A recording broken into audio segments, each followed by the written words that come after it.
사도행전 18장 24절부터 28절까지 찾아 다 일어나시기 바랍니다.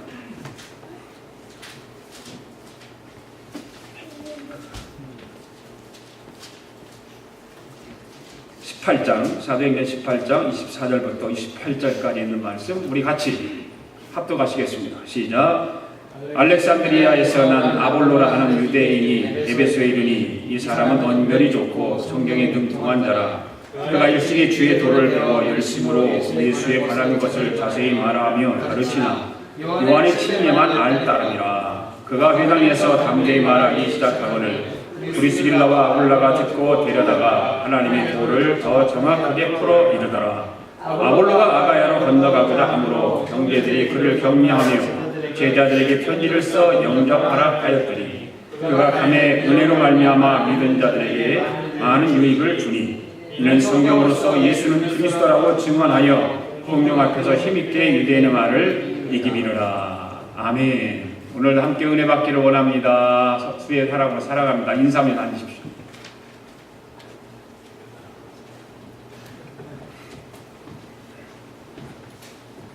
요즘 뉴스를 이렇게 접하다 보면 우리 조국의 소식을 듣게 되는데 조국의 소식들이 상당히 어떤 위험한 상황이다 그런 판단을 해봅니다.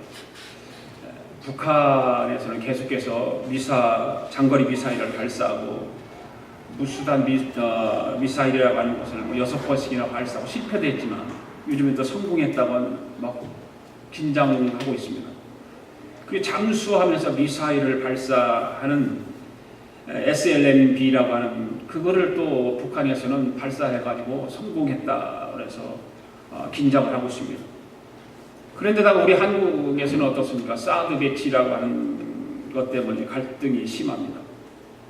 남과 북의 갈등이 좋아지다가 다시 심해지고 남과 북의 갈등이 심해지는 것도 큰일인데 우리 조국의 보수와 진보의 갈등이 점차적으로 더 심해지는 것 같아 보입니다. 어려운 남과 북의 갈등, 보수와 진보의 갈등도 참으로 안타까운 일인데 또 여기에 지역 간의 갈등이 또 심해지고 있고 이제 내년에 대통령 선거가 있으면서 그런 것들이 더 심해지는 거죠. 이러한 갈등들을 교회가 하나가 되어 이러한 문제들을 앞장서서 해소를 해야 한다고 생각을 합니다. 예수 그리스도 안에서 유대인들과 이방인들이 하나가 된 것처럼 우리 조국에도 남북 간의 동서 간의 사랑을 화합하고 하나 되는 날이 빨리 오기를 바라는 마음입니다. 그런 일을 위해서 우리는 끊임없이 우리가 미국에 살고 있지만 우리 조국을 위해서 기도해야 될 줄로 믿습니다. 그런데 이러한 아픔들이 교회 안에도 있다는 사실이 가슴 아프게 하고 있다는 것입니다. 고린도 교회를 보면 성도들이 하나가 되지 못하고 여러 파로 분열되어 있는 것을 우리는 보게 됩니다. 그래서 고린도 교회 안에 바울을 추종하는 바울파가 생기고 아볼로를 추종하는 아볼로파가 생기고 베드로죠. 베드로를 추종하는 게바파가 생기고 또 그리스도파가 생기고 이 파들이 많았어요. 고린도 교회 안에. 이런 바울과 아볼로와 베드로 이런 파벌들을 앞장서서 조성한 것이 아니죠. 그 지도자들이 앞장서 조성하는 것이 아니라 교회 안에 있는 성도들의 영적 수준이 아주 낮으니까 그들을 스스로가 파벌을 만들어서 추종하게 된 것입니다. 그래서 고린도 교회가 문제가 참 많았던 것이죠. 교회 안에는 오직 예수 그리스도파만 있어야 될 줄로 믿습니다. 누구파 그렇게 파를 만들어버리면 교회는 분열되고 그렇게 갈등들이 동서 갈등, 제지역 간의 갈등, 이데올리의 갈등, 어떤 보수와 진보의 갈등 이런 것도 마찬가지로 교회에도 그런 것이 생기면 교회는 문제가 많게 되는 것입니다. 그런데 오늘 우리가 함께 읽었던 말씀 가운데 아볼로라고 하는 사람이 등장을 합니다. 여러분은 아볼로라고 하는 사람은 잘 듣지 못했을 것입니다. 바울은 좀 압니다. 베드로도 좀 압니다. 그런데 아볼로라고 하는 사람은 좀 생소할 것입니다. 그런데 그를 추종하는 사람들이 아볼로파가 있다는 걸 보면 이 사람은 보통 사람이 아니었던 것 같아요. 아마 목사였던 것 같아요. 나중에 이제 고린도 교회를 담임하게 되잖아요. 그래서 아볼로 목사다 그 제목을 붙여서 말씀을 전하는데요. 그래서 오늘도 증인들의 이야기 60번째죠. 60번째. 오늘 본문의 말씀을 통해서 아볼로 목사 어떤 사람인가, 아볼로가 어떤 사람인가에 대해서 우리가 강의하도록 합니다. 오늘도 우리 온 마음을 다해서 성령 하나님께 들려주시는 그 귀한 하나님의 말씀에 귀를 기울이시고 또 경청하면서 은혜를 사모하고 성령 충만한 시간이 되기를 바랍니다. 첫째로 아볼로는 어떤 사람이었을까? 언변이 좁고 성경에 능통한 자였다. 24절 말씀 읽습니다. 시작. 알렉산드리아에서 난 아볼로라고 하는 유대인이 에베소에 이르니 이 사람은 언변이 좁고 성경에 능통한 자라. 자, 바울의 1차, 2차, 3차 전도 여행 한번 지도를 한번 볼까요? 지도 한번 보여주실래요? 앞에 지도에 있는데 1차 전도에 봅시다. 1차 전도에 보면 여기는 아시아잖아요. 아시아에서 안디옥에서 시작해가지고 그래서 두브로섬으로 가서 쭉 돌아서 루스라 더베로 갔다가 다시 이고니로 거쳐 안디옥으로 해서 여기는 무슨 안디옥이에요? 여기가 수리 안디옥이라면 여기는 무슨 안디옥이죠? 네? 비시디 안디옥. 그죠? 그리고 버가 이탈리아를 거쳐서 다시 여기서는 두브로섬을 거치지 않고 안디옥으로 가죠. 자, 2차 전도에 봅시다. 2차 전도에는 다시 안디옥에 시작해서 아시아로 갔다가 이 드로아에서 성령의 음성을 듣습니다. 성령께서 아시아에서는 복음 전하지 말고 유럽을 건너가라고 해서 이 드로아에서 네아폴리로 가죠. 네아폴리로 빌립보 가서 빌립보 교회를 만들고 여기 아피볼리와 그다음에 아벨로니아를 거쳐서 데살로니가에 이르러서 데살로니가 교회를 세우고 또 베레아를 거쳐서 마게도를 지나서 아덴에 왔는데 아덴에서는 신들이 많았다고 그랬어요. 무상들이 많고 철학이 많고 그래서 바울이 아덴에서는 교회를 세우지 못하고 실패합니다. 그래서 고린도로 넘어옵니다. 고린도로 넘어와가지고 고린도에서 교회를 세우죠. 지난주까지 우리가 고린도 공부를 했죠. 그래서 고린도에서 있다가 갱그리아에서 뭘 했다고 그랬어요? 바울이 고린도 복음을 전하면서 머리를 깎았어요? 안 깎았어요? 안 깎았어요. 안 깎고 머리를 길게 길렀었는데 왜 그랬습니까? 자기는 복음만 전하겠다. 아덴에서 자기가 복음 전한 것을 실패해서 철학적인 복음을 전해 철학적인 설교를 했고 그들의 철학적인 사고방식을 가지고 했기 때문에 십자가 복음을 전하지 않았어요. 그래서 고린도에 와서 다시 복음을 전하기 위해서 십자가 복음을 전하겠다고 하는 각오를 가지고 나시린과 같은 하나님과 약속을 하고 머리를 기릅니다. 안 자릅니다. 그래서 결국 고린도에 1년 6개월 있다가 이제 다시 돌아가면서 갱그리아에서 배를 타고 이제 건너가야 되는데 갱그리아에서 머리를 깎습니다. 머리를 깎고 넘어가서 다시 에베소로 오죠. 에베소로 왔다가 에베소에서 이쪽을 가이사라로 오죠. 가이사라로 여기서 배 타고 옵니다. 가이사라 에베소에서 가이사라로 왔다가 가이사라에서 다시 안디옥으로 가게 되죠. 그래서 다시 이 안디옥 3차 전도여행을 가지고 보십시오. 자, 다시 여기 안디옥에서 3차 전도여행을 시작하는 거예요. 오늘부터 본문의 말씀은 그래서 3차 전도 여행의 복음의 말씀이 되는 것입니다. 그래 오늘 24절 말씀에서 알렉산드리아에 난 아볼로라고 하는 사람 유대인이 에베소에서 안디옥에서 에베소로 바로 가거든요. 바울이 유대인들이 안디옥으로 에베소로 가가지고 거기에서 이제 하나님 복음을 전하는데 3차 전도 여행은 어떤 형태의 복음 바울의 전도 여행이냐면 1차, 2차 전도 여행을 했던 곳을 다시 갑니다. 다시 가서 점검하고 다시 양육하고 이런 일을 하죠. 3차 전도여행에서. 결국 그래서 바울은 결론적으로 말하면 3차 전도여행에서 로마 감옥에 들어가게 되죠. 자, 이 바로 바울이 2차 복음 전파 사역에 갱그리아에서 머리를 깎고 그걸 배를 타고 에베소에 와서 다시 배를 타고 가이사라를 거쳐서 안디옥으로 돌아오는 것으로 2차 전도여행을 마감합니다. 바울은 그러면서도 쉬지를 않아요. 계속해서 그곳에 도착해서 또 복음을 전하고 예루살렘을 아마 올라갔다 왔을 거예요. 보고하러 올라갔다 왔을 것이고 또 가서 내려와서 복음을 전하고 그래서 3차 복음 전파 사역을 하기 시작하는데 그래서 안디옥에서 에베소로 오는 것으로 3차 복음 전파 사역이 시작하는 것입니다. 그래서 사도 바울 일행은 에베소에서 알렉산드리아에서 온 아볼로라고 하는 사람을 만나게 돼요. 네. 이 아볼로라고 하는 사람은 어떤 사람인가? 헬라파 유대인입니다.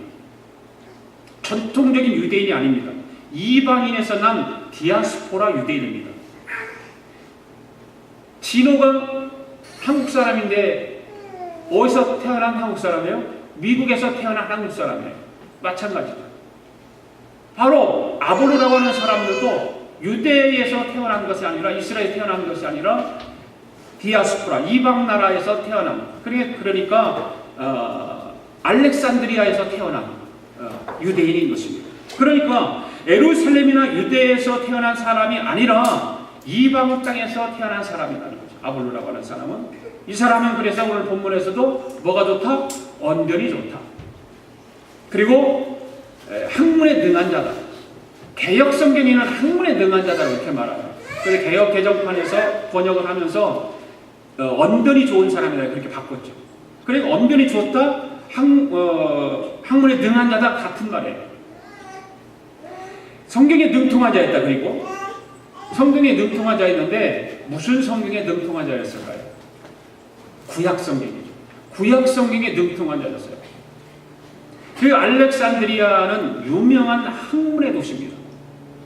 그곳은 BC 332년에 알렉산더 대왕에 의해서 건설된 도시가 바로 알렉산드리아입니다. 그 이름을 따서 만드는 거예요. 왕의 이름을 따라서 도시를.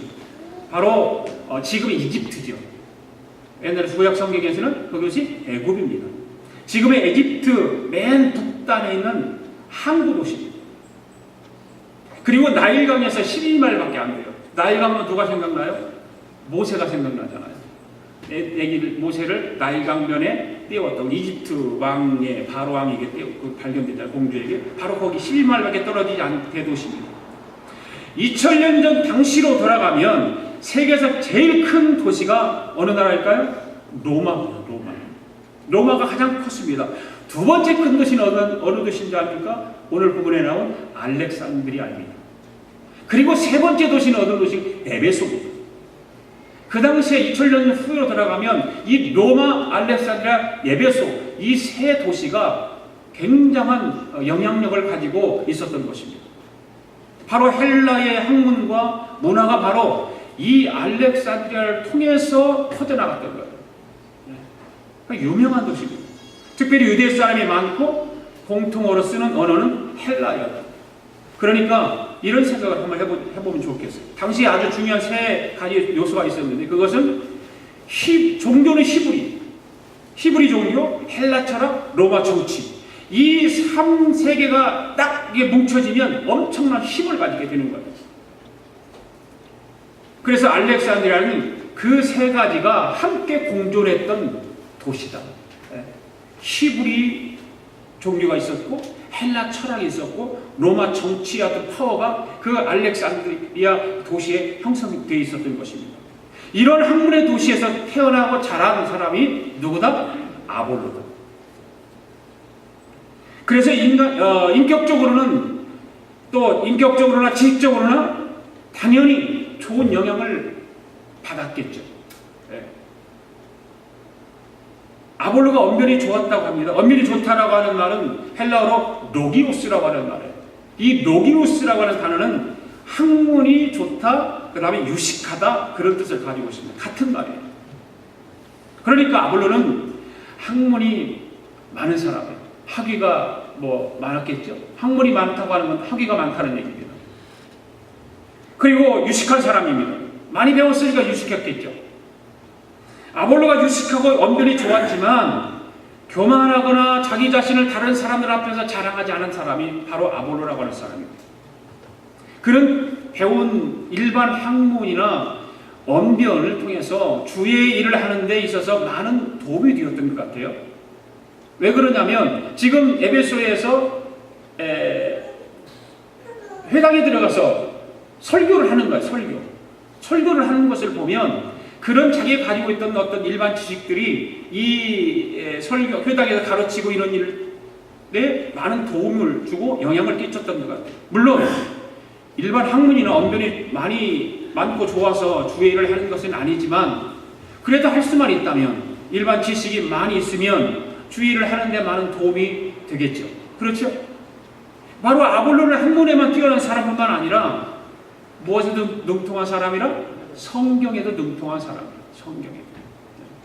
일반 학문만 유식하고 많은 학문의 그 지식이 많았던 사람이 아니라 성경에도 능통한 사람이었죠. 성경에도. 주의를 하고 복음을 전하기 위해서는 성경에 능통한 사람이 되어야 됩니다. 할렐루야.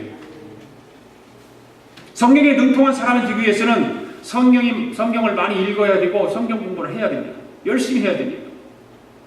성경에 능통한 자는 저절로 되는 것이 아닙니다. 오랫동안 예수 믿었다고 해서 성경에 능통한 것이 아닙니다. 하나님의 말씀에 성경을 배우고 공부해야 하는 것입니다. 아멘? 네. 세상에서도 모든 전문 분야에서 봉사하는 사람들은 그 일에 능통한 자들입니다. 그렇죠?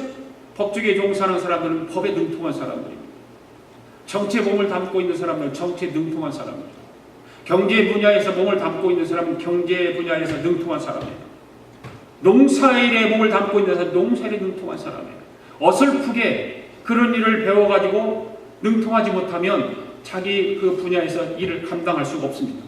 그와 마찬가지로 주의 일을 하는 사람들이 하나님의 말씀에 능통하지 못한다면 어떻게 되겠습니까?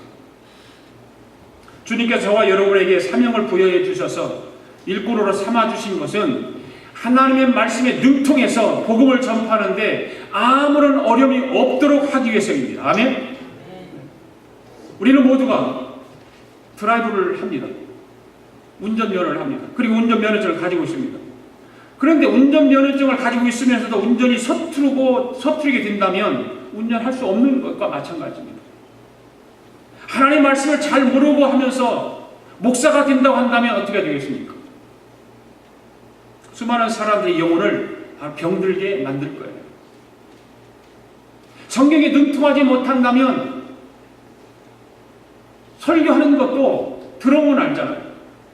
어설프고 성도의 영혼을 병들게 만듭니다. 여러분, 그런데 목회자만 성경에 능통한 자가 되어야 한다고 생각하십니까? 아마 그렇지 않다고 생각하실 겁니다. 성도 여러분들도 성경에 능통한 자가 되어야 하는 것입니다. 그래야 우리가 이 세상을 살아가면서 우리 주위의 이단들이, 사이비들이 우리를 유혹하고 우리를 넘어뜨리기 위해서 온갖 방법을 다 쓰고 있는 이 세상 속에서 우리는 넘어지지 않고 현혹되지 않을 줄로 믿습니다. 오늘 우리 교회, 아가페 교회 모든 성도들과 더불어서 성경에 능통한 말씀 중심의 교회들이 되어 주시기를 바랍니다. 그 다음에 아볼로는 어떤 사람이었어요? 두 번째로 아볼로는 겸손한 사람이었다. 겸손한 사람이었다. 25절 읽겠습니다. 시작. 그가 일찍이 주의 도를 배워 열심으로 예수에 관한 것을 자세히 말하며 가르치나 요한의 침례만 알따름이라. 아멘. 아볼로는 어릴 때부터 성경을 배웠습니다. 주의 도를 일찍부터 배웠습니다. 아볼로는 성경을 열심히 배웠습니다. 그리고 가르치고 전파했습니다. 참 열심히 있었습니다. 훌륭한 그리스도인입니다. 그런데 그게 한 가지 안타까운 점이 있습니다. 그것은 뭐냐? 바로 요한의 침례만 알 뿐이더라. 예수 그리스도에 대해서 알기는 아는데 예수 그리스도의 십자가의 복음을 모르는 거예요. 예수 그리스도의 어떤 그 부활에 대해서 모르는 거예요. 예수 그리스도가 이 땅에 재림주로 오시는 것을 모르는 거예요. 구약의 성경을 많이 읽으면 구약은 뭡니까? 예수 그리스도의 픽처를 보여주는 거예요. 신약의 일을 보여주는 거예요. 그러니까 이 아볼로라는 사람은 구약을 많이 읽긴 읽었는데 예수 그리스도, 자기들이 기다리고 있는 그 메시아 사상만 가지고 있는 거예요. 그 십자가를 모르는 거죠. 십자가 보면 알 수가 없는 것입니다. 그냥 요한의 침례만 알고 있습니다. 그러니까 요한이 많은 유대인들에게 베풀었던 그 물침례만 알고 있는 거예요. 예수님이 오셔서 성령을 너에게 보내주시겠다고 했던 그 성령에 대해서는 전혀 알지 못하는 거예요. 그러니까 성령 침례를 모른다 그 말입니다. 침례 요한이 주는 물침례도 중요하지만 성령 하나님께서 주시는 성령 침례는 더욱 중요합니다. 아멘? 네. 그런데 아볼로는 더 중요한 것을 알지 못했다 그 말이에요. 일찍부터 성경 배우기를 배웠습니다. 지식적으로나 이론적으로나 성경에 대해서는 아주 능통합니다.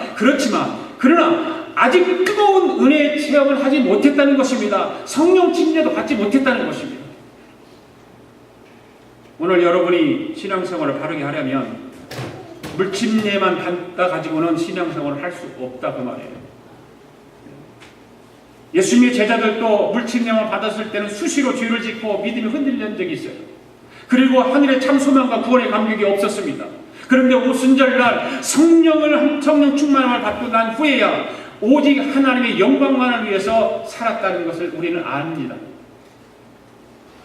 오순절날에 성령 충만을 받고 나니까 하늘의 소망이 생기기 시작합니다.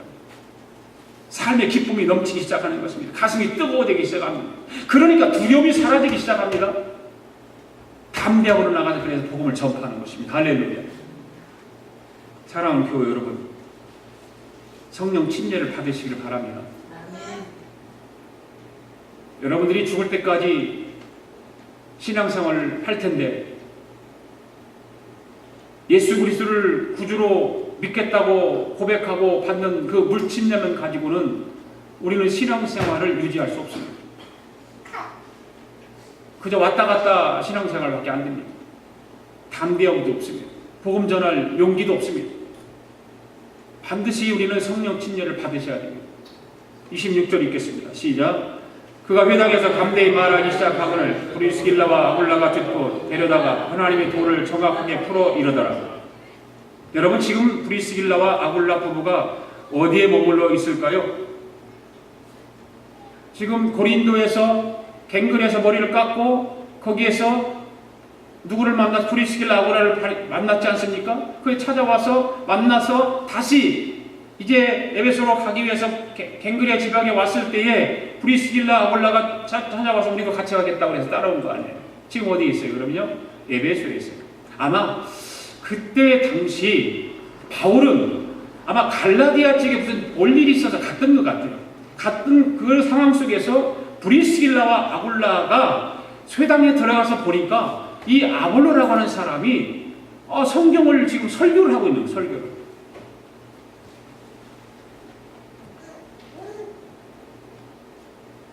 그런데 설교를 하는 내용을 들어보니까 다른 예수의 십자가 복음에 대해서는 하나도 말을 하지 않는 거예요. 그냥 오직 요한의 침례에 대해서만 이야기하는 것입니다.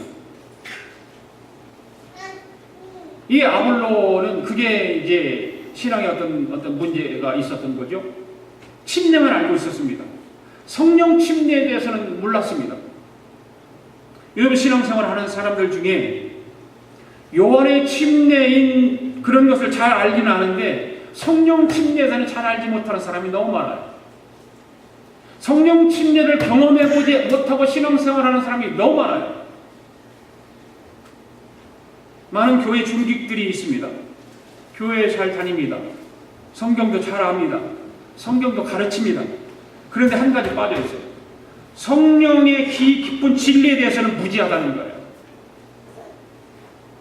왜 그러냐면 성령에 대해서 경험이 없어요. 체험이 없어요. 성령에 대해서 아무런 신앙생활을 해도 체험이 없었어요. 지식적으로만 성경을 알았고 지식적으로 하나님을 알았고 지식적으로 예수님을 알았지 성령을 받지 않으니까 가르쳐도 지식적으로만 가르쳐요. 신앙생활해도 그냥 지식적으로 이론적으로 신앙생활을 합니다. 오늘 우리 아가페 교회 성도 여러분들은 성령이 깊은 진리를 바로 알 수 있기를 바랍니다. 그리고 성령 침례를 받을 수 있기를 바랍니다. 그래서 브리스길라와 아볼로가 말하는 것을 듣고 있다가 성령의 역사에 대해서 잘 알지 못하는 것 같은 것을 알았어요. 아, 저분이 지금 성령에 대해서는 모르는구나. 요한의 침례는 잘 아는데 성령 침례에서는 모르는구나. 그렇게 생각을 했습니다. 그래서 그 아볼로를 집으로 모셔다가 복음의 내용을 구체적으로 설명을 하는 거예요. 그것은 그들이 사도 바울로부터 말씀을 잘 배워서 그들 자신도 상당한 정도까지 복음의 핵심 내용을 알고 있었기 때문에 그렇죠. 복음을 모르면 누구에게도 그 설명을 할 수 없는 거 아닙니까? 여러분들은 복음에 대해서 아십니까? 복음에 대한 확신이 있습니까? 누가 모르도 그 복음을 설명할 수 있습니까?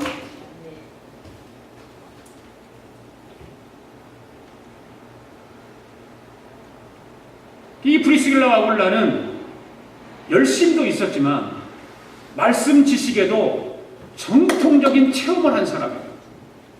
그래서 아볼로가 회당에서 설교를 하고 있는데 설교 끝나는 불러다가 자기 입으로 초청해서 모셔다가 복음을 설명할 수 있었던 거예요. 여러분, 복음에 확신이 없으면 어떻게 그런 일을 할 수 있을까요? 복음에 담대함이 없으면 어떻게 회당에서 선포한 그분을 모셔다가 복음에 대해서 설명할 수 있을까요? 왜 그럴까요? 그런데 아무리 브리스길라와 아굴라가 성령 충만하고 아볼로가 성령에 대해서 알지 못한다고 해서 그 내용을 말해준다는 건 쉬울까요? 쉽지 않지요.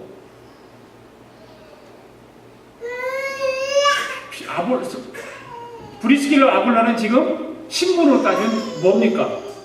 평신도. 신분으로 따지면 아볼로는 강단에서 지금 말씀을 선포한 사람이 누굽니까? 목사예요. 아볼로는 지금 목회자의 신분을 가졌다는 것입니다.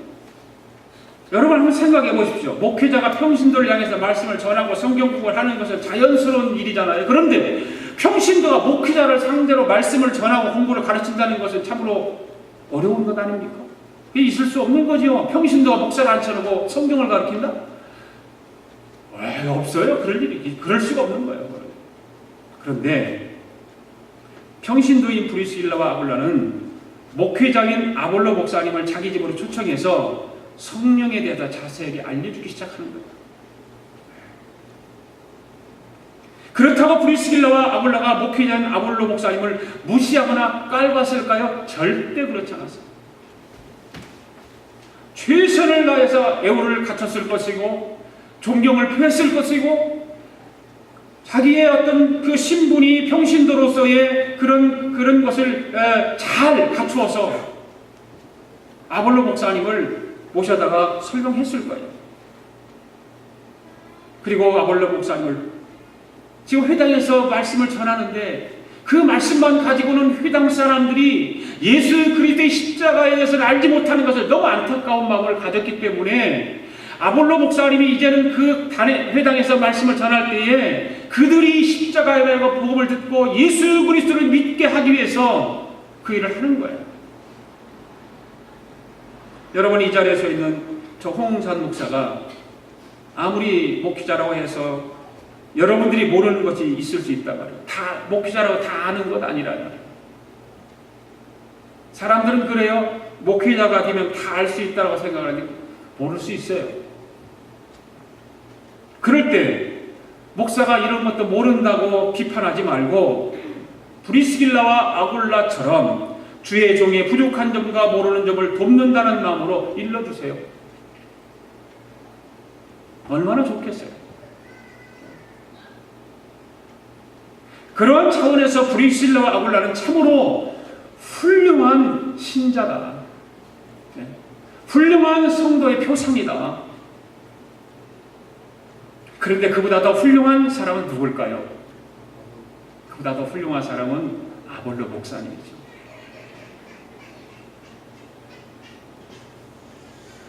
아볼로 목사님은 브리스길라와 아굴라 부부가 말씀을 풀어서 일러준 그것을 기분 나쁘게 듣지도 않았고 기분 나쁘게 생각하지도 않았어요. 그리고 겸손하게 받아들입니다. 겸손하게 받아들입니다. 언변이 좋을 정도로 학문과 성경에 능통한 아볼로 목사님이 교만하지 않고 누구에게서든지 배우고자 하는 겸손함을 가진 훌륭한 목사님이었다. 우리 아가페 교회 공동체는 부족한 목회자의 부족한 부분을 채워주는 여러분들과 함께 겸손한 마음을 가지고 앞으로 나가게 된다면 우리 아가페 교회는 하나님이 기뻐하시는 교회가 될 줄로 믿습니다. 세 번째로 아볼로는 어떤 사람이었을까? 믿는 자에게 유익을 주는 사람이었습니다.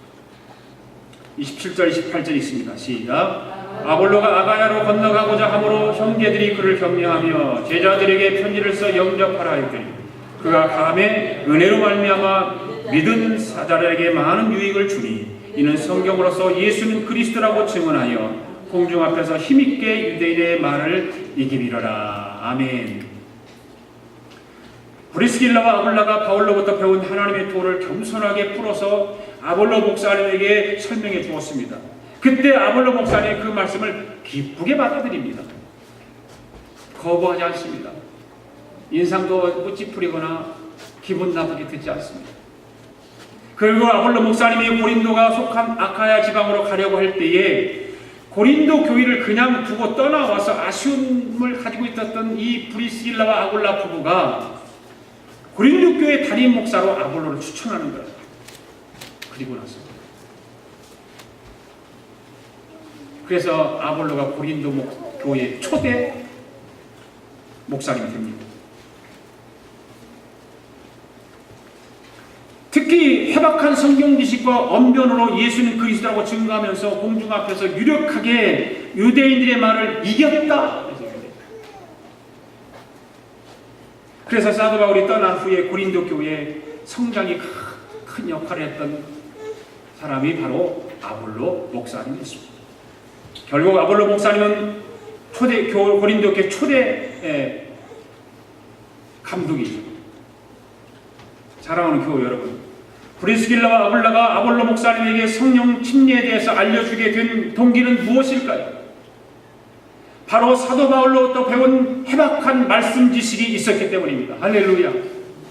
이 장면을 보면 말씀 지식이 얼마나 중요한가를 우리는 깨닫게 되는 것입니다. 말씀이 지식이 없으면 우리는 한마디 복음도 전할 수 없을 뿐만 아니라 누구에게도 가서 예수 그리스도 말할 수 없다는 거예요.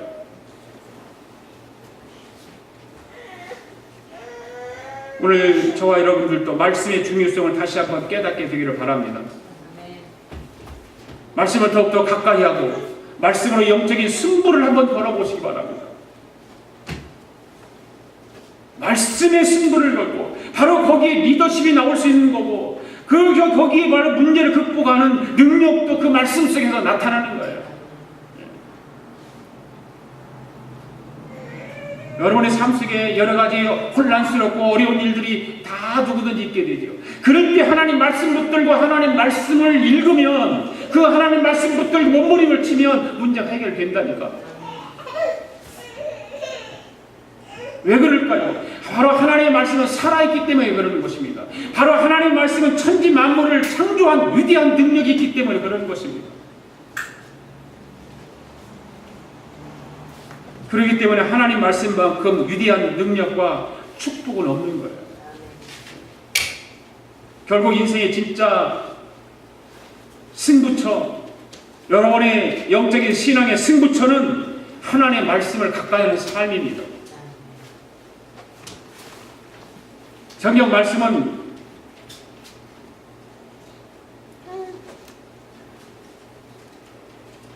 성경이 몇 권으로 되어 있어요?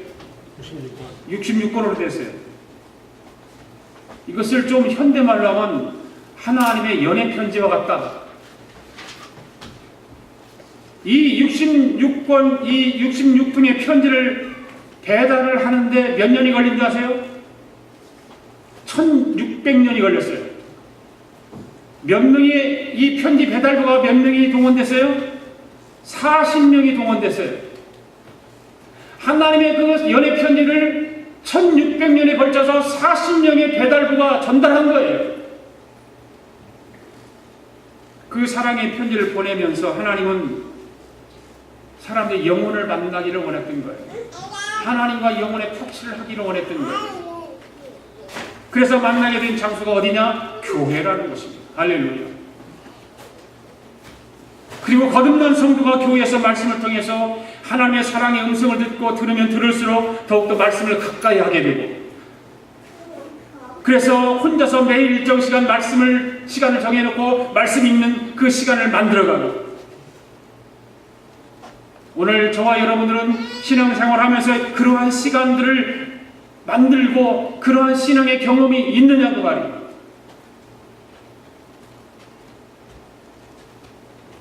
저는 결혼하기 전에 제 아내하고 연애할 때 사랑에 빠져서 보고 싶고 또 보고 싶고, 만나면 별로 할 일도 없어. 그런데 보고 싶은 거예요. 같이 있고 싶은 거예요.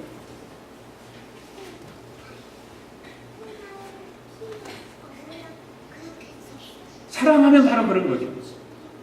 계속 만나고 싶은 거야. 또 만나고 싶고, 또 뭐 그냥 할 말 없는데, 별 말도 아닌데, 중요한 말도 아닌데, 그냥 만나고 싶은 거예요.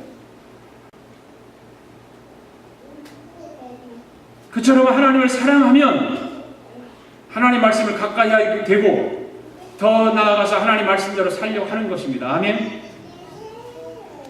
여러분, 하나님을 사랑하십니까? 네. 그러면 연애할 때 그 사랑을 좀 하나님한테 좀 쏟아부어보세요. 신명기 28장을 보면 말씀에 순종하면 세계에서 가장 뛰어나게 하신다고 약속하고 있지 않습니까? 말씀에 순종하면 세계에서 가장 뛰어나게 해주신다. 들어가도 복을 받고 나가도 복을 받고 하나님께서 그렇게 해주신다. 이 말씀하고 있는 거예요. 여러분, 하나님의 말씀 속에는 인간의 생사화복과 관련된 모든 원리가 그 안에 다 들어있습니다. 여러분 스스로가 하나님의 말씀을 바꾸지 마십시오. 하나님의 말씀 변질시키지 마십시오. 하나님의 말씀을 배울 때 인간의 머리로 너무 계산하지 마십시오. 젊은 사람들 말로 하면 톡떡대지 마십시오. 하나님 말씀을 하면 톡떡대면 하나님이 기뻐하실까요? 아닙니다. 하나님 말씀을 바보처럼 한번 믿어보십시오.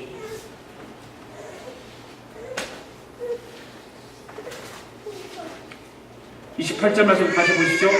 이는 성경으로서 예수는 그리스도라 증언하여 공중 앞에서 힘있게 유대인의 말을 이기리로라. 아멘. 이 말씀 무슨 말씀입니까? 성령의 역사가 있었다 그 말입니다. 똑같은 말이라도 성령의 능력이 있는 사람의 말과 성령의 능력이 없는 사람의 말은 틀린 것입니다. 성령의 충만함을 입은 사람의 말과 성령 충만함을 입지 못한 사람의 말은 틀린 것입니다.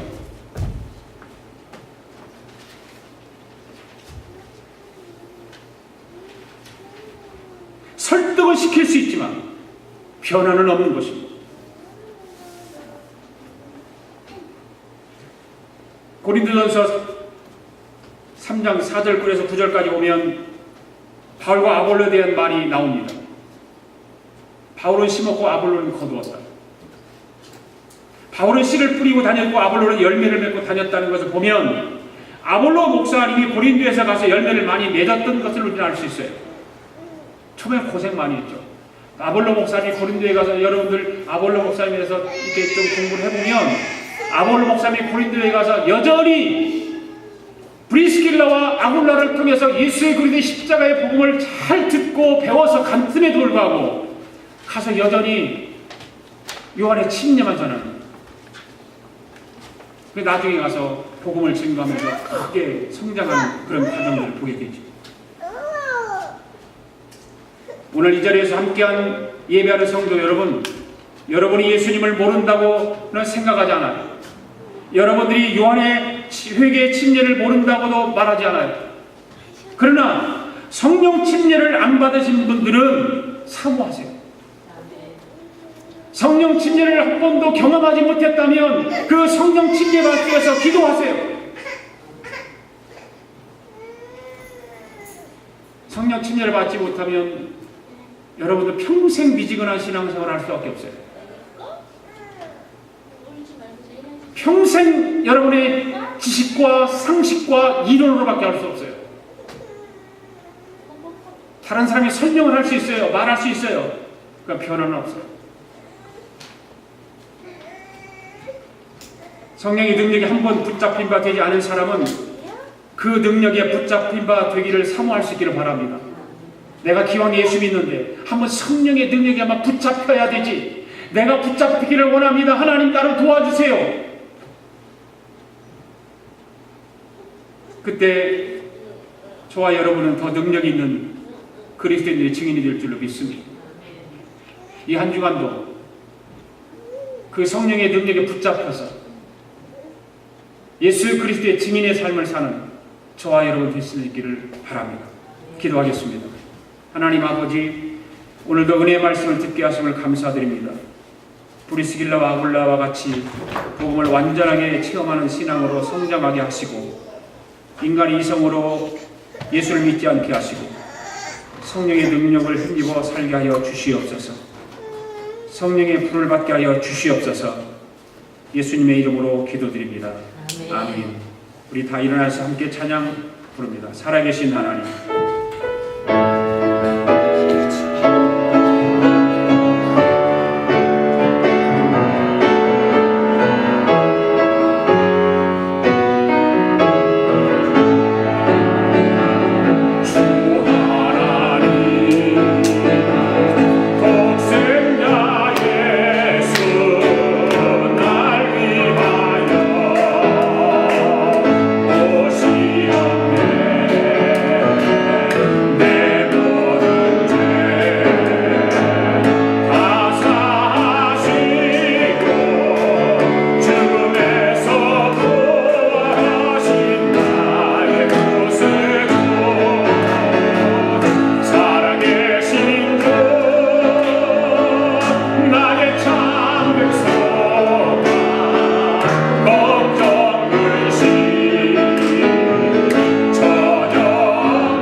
아버지 감사합니다.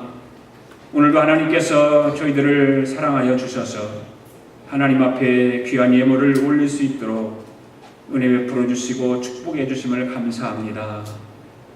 사랑하는 성도들 한 주간 축복하시고 은혜 베풀어 주시고 은혜 베풀어 복되게 주셔서 소득의 10분의 1을 구별하여 하나님 앞에 11조 예물을 드리며 감사 예물을 드리며 선교 예물을 드리며 1,000번째 예물을 드립니다.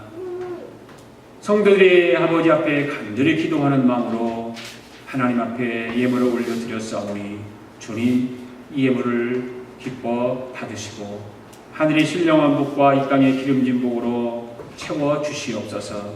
우리가 이민자의 삶을 살아가면서 육신적으로나 영적으로나 부족하지 않게 하시고 항상 풍성하여 참으로 이웃을 향해서 섬기며 복음 전하며 살아갈 수 있도록 은혜 베풀어 주시옵소서. 하나님께서 세우신 우리 아가페 교회에 참으로 물질의 큰 복을 허락하여 주시사 선교하고 나누고 베풀고 구제하고 하는 일에 부족함이 없도록 오병이어의 기적을 베풀어 주시고 구원의 방주의 역할을 잘 감당하게 하여 주시옵소서. 아버지 하나님께서 놀라운 기적과 은혜가 우리 교회에 임하게 하시고 아버지 뜻을 이루는 교회가 되도록 축복하여 주시옵소서. 지금은 우리 주 예수 그리스도의 은혜와 하나님 아버지의 극진하신 사랑과 성령님의 감동감화 충만하신 역사가 오늘도 주님의 말씀 듣고 말씀에 능통한 자들이 되기를 다짐하고 돌아가는 사랑하는 성도들 머리머리 우애와 성도들의 가정과 직장과 경영하는 기업 우애와 우리가 살고 있는 이미합중국과 하나밖에 없는 우리 조국 우애와 주의 이름으로 모이는 교회 우애 지금으로부터 영원토록 함께 하시기를 예수님의 이름으로 축원하옵나이다. 아멘.